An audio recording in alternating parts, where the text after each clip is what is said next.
पूना गाडगीळ आणि sons limited 1832 पासून। मुंबईत ऑरेंज अलर्ट सलग तिसऱ्या दिवशी मुसळधार पावसामुळे वडाळा, कुर्ला, दादरसह अनेक भागांमध्ये मोठ्या प्रमाणात पाणी साचलं। पुढील काही तास पावसाचा जोर असणार असल्याची माहिती।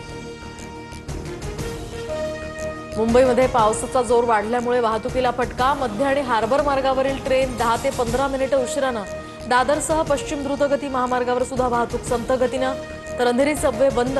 शिवाय सायनमध्ये पाणी साचल्यामुळे वाहन चालकांची चांगलीच तारांबळ। तर तिकडे नांदेडच्या मुखेड तालुक्यामध्ये सुद्धा ढगफुटी सदृश पाऊस। भिंगोली यासह भेंडेगाव, हसनाळ, रावणगाव, भासवाडीसह अनेक गावांना पुराचा वेढा। मुक्रमाबाद या गावामध्ये 40 ते 50 म्हशींचा मृत्यू। एनडीआरएफ कडून बचाव कार्य। पुणे, रायगड, रत्नागिरी, सातारा, कोल्हापूर या जिल्ह्यांना रेड अलर्ट। मुंबई, पालघर, ठाणे, जालना, बीड, अमरावती, गडचिरोली आणि चंद्रपूर या जिल्ह्यांमध्ये ऑरेंज अलर्ट जारी। तर 20 ऑगस्टपर्यंत अतिवृष्टीचा इशारा।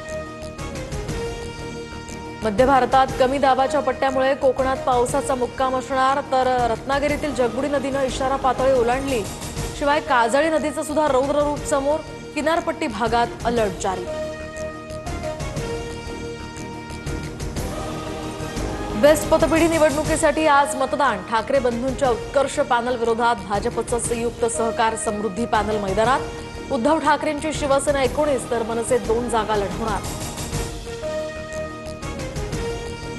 बेस्ट पतपेढी निवडणुकीमध्ये घाणेरडं राजकारण सुरू। समृद्धी पॅनलकडून मतदारांना पैसे वाटप। मनसे नेते संदीप देशपांडेंचा भाजपच्या पॅनलवर आरोप।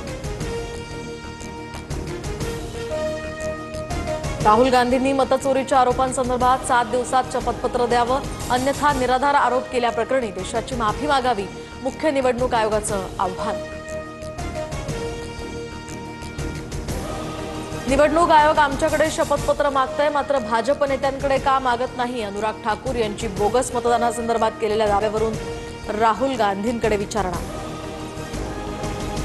महाराष्ट्रात मतदार याद्यांचे पुनर्निरीक्षण स्थानिक स्वराज्य संस्थांच्या निवडणुकांनंतरच घ्या।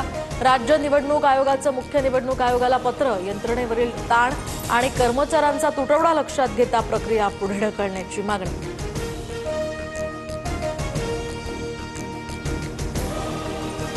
एनडीएकडून उपराष्ट्रपतीपदाच्या उमेदवारीसाठी सीपी राधाकृष्णन यांच्या नावावर शिक्कामोर्तब।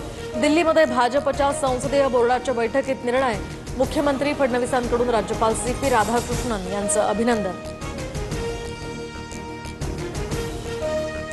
उपराष्ट्रपतीपदाची निवडणूक बिनविरोध करण्यासाठी एनडीएचा प्रयत्न। केंद्रीय मंत्री राजनाथ सिंग यांनी मल्लिकार्जुन खरगेंना फोन करत पाठिंबा मागितला।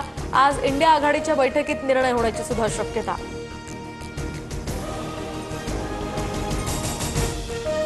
सरकारचा आणखी एक घोटाळा उघडकीस आणणार। आज पत्रकार परिषद घेऊन 5,000 कोटींचा भ्रष्टाचार बाहेर आणणार। रोहित पवारांचा ट्विट करत महायुतीवर निशाणा। मराठा सैन्याचे सरदार रघुजी भोसलेंची तलवार आज महाराष्ट्रात येणार। लंडनहून ऐतिहासिक तलवार राज्य सरकारच्या ताब्यात। मुंबई आंतरराष्ट्रीय विमानतळावर स्वागताची जय्यत तयारी। मुख्यमंत्र्यांच्या उपस्थितीत लोकार्पण सोहळा। पूना गाडगीळ आणि सन्स लिमिटेड 1832 पासून।